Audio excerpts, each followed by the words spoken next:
Merry Christmas. This is Steve. Welcome back to my channel. I'm going to try something a little differently today.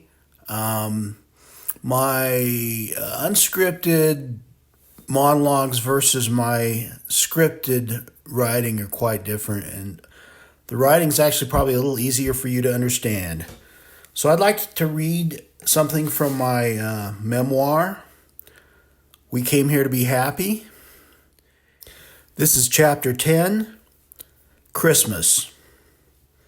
Our holiday celebrations were very entrenched. What we did each year changed little, and the menu for each holiday stayed the same. Christmas used to be a big deal, and it took weeks of preparation that would begin right after Thanksgiving. A big part of this season was making various candies and cookies that could be put into play as the festivities progressed. Some of it was kept in the downstairs freezer for weeks. The number one candy, in my opinion, was chocolate fudge. It was made with or without nuts. I liked it without when the whole piece was rich and creamy. There was also divinity. I might like it better now, but I did not like it then. It was white, and I think it had walnuts as well. In the later years, caramels, which my little sister very often made. There seemed to be a good budget for that and baklava in the later years, and she and my mom stayed busy making those. Cookie-wise, the special ones were butter cookies that were extruded in various designs from a handheld press. These were sprinkled with different colors of dyed granulated sugar. The cookies were small, about 1.25 inches, but had a richness from the butter and were good even as they got older and harder.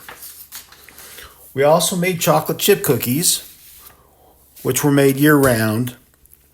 These were a little smaller at Christmas, and like the other stuff, might have nuts. Nuts were big in the Christmas season. We would get them unshelled in our stockings, and some had politically incorrect nicknames. But shelled, salted, mixed nuts were also around. My dad liked nuts, particularly peanuts.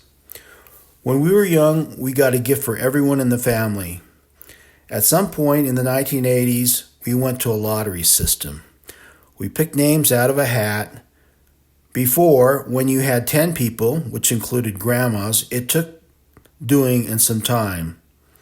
I have very fond memories of going to Arbox, one of the top department stores in Salt Lake City, and taking the escalator to every floor.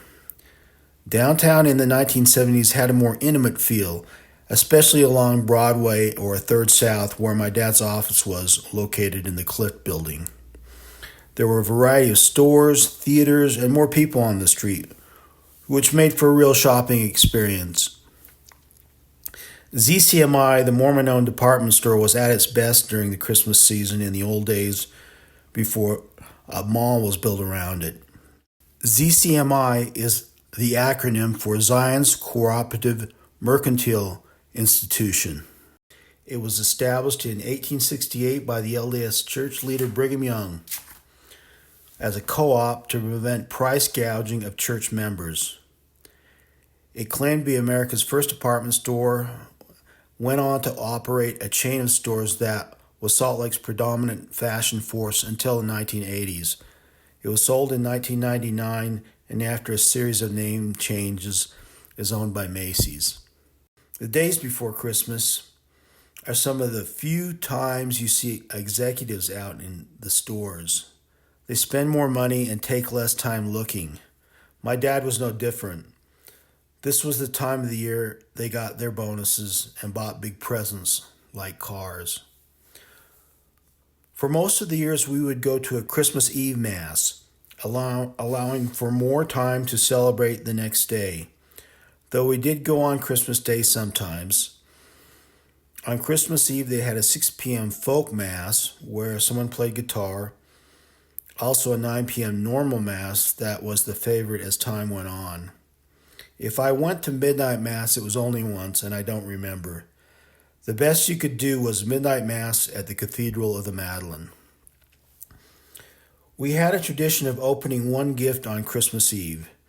This was the time we would move all the presents that had been accumulating under the tree into stacks and piles for the intended recipient. This helped Santa know where to put the stuff he brought when he came later in the night. Stockings had the names on them and were, of course, hung by the chimney with care. Christmas morning was one of the times my dad's authoritarian streak, in hindsight, was visible. No one was allowed in the living room alone, like there was some kind of Cindy Lou Who. The troops were gathered and we all invaded at once. Then Christmas morning began and we were the kids on Christmas morning that you hear about. Depending on how many people were there, the entire room was soon strewn with wrapping paper and it was easy to lose parts of gifts or toys. A more dignified one person at a time approach was taken in later years. My dad's pa was always the most ordered. He also did not believe in rushing things. In fact, he resisted using his new gifts for days or as long as possible. After most of the gifts were opened, breakfast began. It was usually something a little different, maybe even steak and eggs or eggs Benedict. Mom was a big fan of Danish pastry rings from Gloss Bakery or Leslie's in nearby Holiday. There was orange juice, which was not always a given. Coffee, of course, but champagne was also likely. It was the day for Tom and Jerry's, a warm, rich, seasoned drink with milk and eggs. Later around noon, we put on our new clothes. Later, around noon, we would put on our new clothes and drive to the house of some old friends or Aunt May and Uncle Bob's. Or we might go over to the neighbor kid's house and see what they got. As we got older, we might take a walk. Everyone reassembled around 4 p.m. when cocktail intake would increase and some people rejoining the party from a trip out or a nap. Christmas dinner was our basic gathering menu with Mom's famous Parker House rolls and mashed potatoes as a given. Turkey was popular because it was relatively cheap.